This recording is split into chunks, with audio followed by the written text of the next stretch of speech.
नमस्कार दोस्तों, एक बार फिर स्वागत है आपका आपके अपने चैनल नई उमंग में। तो इस वीडियो के माध्यम से आज हम बात करने वाले हैं अभी हाल ही में क्या एक नोटिफिकेशन जारी हुआ है Gujarat power corporation limited requirement 2020 के बारे में। यानी इसमें विभिन्न पदों पे क्या आपकी भर्ती निकली हुई है। तो इस वीडियो के माध्यम से हम जानेंगे कि जो जीपीसीएल का जो आपका एग्जाम पैटर्न क्या होगा, जीपीसीएल में जो भर्ती निकली है उनका सिलेबस क्या है, जीपीसीएल के लिए आपकी सैलरी क्या होगी, इसके लिए योग्यता क्या होनी चाहिए, और भी बहुत सारी बातें जो आपके मन में डाउट बनी हुई है वो सभी बातें क्या इस वीडियो के माध्यम से हम क्लियर करेंगे। तो चलिए शुरू करते हैं आज की जानकारी को। आज की जानकारी किसके बारे में है, Gujarat power corporation limited requirement 2020 का जो आपका नोटिफिकेशन है वो जारी हो चुका है। गुजरात पावर कॉरपोरेशन लिमिटेड यानी जीपीसीएल ने विभिन्न पदों की भर्ती के लिए एक अधिसूचना जारी की है। इस अधिसूचना के अनुसार गुजरात पावर कॉरपोरेशन लिमिटेड में assistant manager, overman, mining sardar, colliery engineer, electrician, electrical mechanical foreman, supervisor के 37 पदों पर भर्ती के लिए आवेदन आमंत्रित किए हैं। योग्य और इच्छुक उम्मीदवार है वो 10 अक्टूबर से 31 अक्टूबर 2020 तक आधिकारिक वेबसाइट के माध्यम से जीपीसीएल भर्ती 2020 के लिए आवेदन कर सकते हैं। यहाँ हम जीपीसीएल भर्ती 2020 यानी जीपीसीएल वैकेंसी 2020 के अन्य विवरण जैसे आयु सीमा, शैक्षणिक योग्यता, सिलेक्शन प्रोसेस, एप्लीकेशन फी और इसके लिए आवेदन कैसे करें आदि चीज़ें वो क्या इसमें नीचे बताया गया है। तो सबसे पहले बात करते हैं इसमें जो आपकी गुजरात पावर कॉरपोरेशन लिमिटेड की जो वैकेंसी है यानी पदों के बारे में। तो सबसे पहला जो आपका पद है वो असिस्टेंट मैनेजर का, इसमें 2 पोस्ट है। असिस्टेंट मैनेजर सेकंड क्लास के लिए 7 पोस्ट है, ओवरमैन के लिए 10 पोस्ट है, माइनिंग सरदार के लिए 12 पोस्ट है, कॉलरी इंजीनियर के लिए 2 पोस्ट है, इलेक्ट्रिकल मैकेनिकल फोरमैन और सुपरवाइजर के लिए आपकी 2 पोस्ट है, इलेक्ट्रीशियन के लिए आपकी 2 पोस्ट है। तो इस तरह से आपकी टोटल है वो आपकी 37 पोस्ट के लिए क्या आपकी वैकेंसी जारी की है। अब बात करते हैं इसके लिए आपकी शैक्षणिक योग्यता क्या होनी चाहिए। तो शैक्षणिक योग्यता के रूप में अगर बात करें तो भारत में किसी भी मान्यता प्राप्त या विश्वविद्यालय या इंजीनियर कॉलेज से क्या है आपको क्या है डिप्लोमा या फिर आईटीआई किया होना चाहिए। यानी अगर आपने आईटीआई कर रखी है या फिर आपने कोई डिप्लोमा कर रखा है इंजीनियरिंग का तो आप ये फॉर्म भर सकते हैं। अब बात करते हैं आपकी एज लिमिट के बारे में। तो जनरल और ओबीसी के उम्मीदवारों के लिए आयु 50 वर्ष से अधिक नहीं होनी चाहिए। एससी एसटी उम्मीदवारों के लिए 55 वर्ष से अधिक नहीं होनी चाहिए। यानी 50 और 55 के आसपास की अगर आपकी आयु है मैक्सिमम तो भी आप फॉर्म भर सकते हैं। अब बात करते हैं इंपोर्टेड डेट के बारे में। तो आपका नोटिफिकेशन है वो 10 अक्टूबर को जारी हुआ। स्टार्टिंग डेट आपकी 10 अक्टूबर है। फॉर्म भरने की लास्ट डेट आपकी 31 अक्टूबर है। यानी 31 अक्टूबर से पहले पहले आप ये फॉर्म जमा करवा दें। अब बात करते हैं एप्लीकेशन फीस के बारे में। जनरल और ओबीसी की 500 रुपये है, एसटी और एससी और पीएच की 200 रुपये है। अब बात करते हैं जो आपकी जीपीसीएल की भर्ती है इसकी चयन सिलेक्शन प्रोसेस क्या होगा। तो सिलेक्शन प्रोसेस पहले एग्जामिनेशन टेस्ट होगा यानी ऑनलाइन एग्जाम में होगा, फिर आपका स्किल टेस्ट सीबी या फिर आपका क्या है इंटरव्यू होगा। इसमें इंटरव्यू होगा जिसमें क्या आपसे क्वेश्चन पूछे जाएंगे, आपको क्या है बुलाया जाएगा। सबसे पहले बात करते हैं इसका एग्जाम पैटर्न क्या होगा। तो एग्जाम पैटर्न के बारे में अगर बात करें तो इसमें ऑब्जेक्टिव टाइप क्वेश्चन होंगे, जनरल स्टडी और लेटेक्स सब्जेक्ट से क्या आपसे क्वेश्चन पूछे जाएंगे।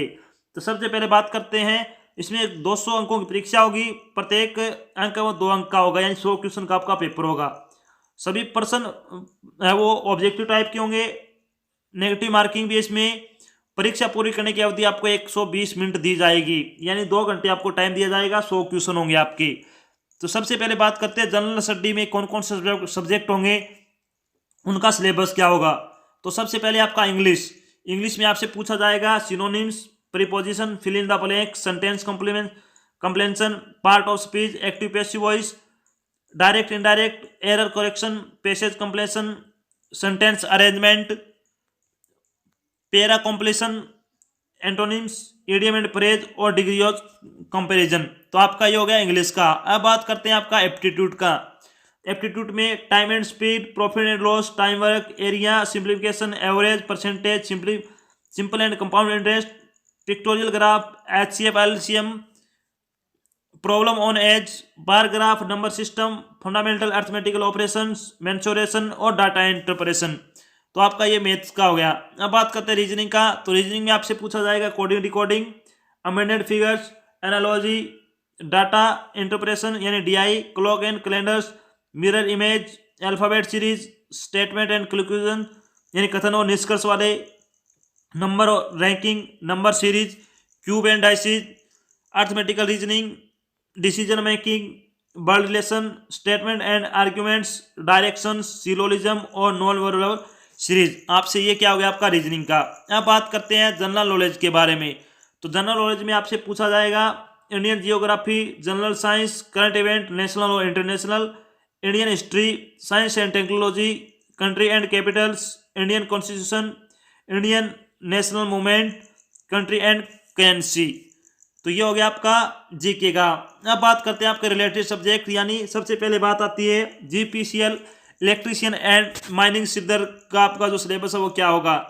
तो इसमें आपसे पूछा जाएगा विस्फोटक और सहायक उपकरण और खानमीन का उपयोग, खनन के तरीके, चार्ज सौंपना और लेना, ब्लास्टिंग कार्ड का उपयोग, भूमिगत परिवहन में सुरक्षा प्रावधान और सावधानियां, कोयला खादान विनिमय 1957, खनन सरदार और शॉर्ट फायर से संबंधित आपके पूछे जाएंगे। खान ventilation, methanometer, anemometer, multi gas detector जैसे उपकरणों का उपयोग, खान में ज्वलनशील और विषाक्त गैसों का पता लगाना और हटाना, खान गैस, खानों में आग, गैस, वायु विस्फोट या विस्फोट की घटना से निपटना। ये हो गया आपका इलेक्ट्रीशियन और माइनिंग सिद्धार्थ का सिलेबस।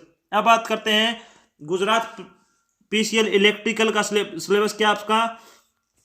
तो इलेक्ट्रिकल के लिए आपसे पूछा जाएगा analog circuit and electronics measurement and measuring, power system, instrument, digital electronic control system, electronic engineer material, micro processor, network theory, power electronic drives, machine circuit theory और electrical basic. अब बात आती है आपकी सीजीपीएल मैकेनिकल सिलेबस के बारे में।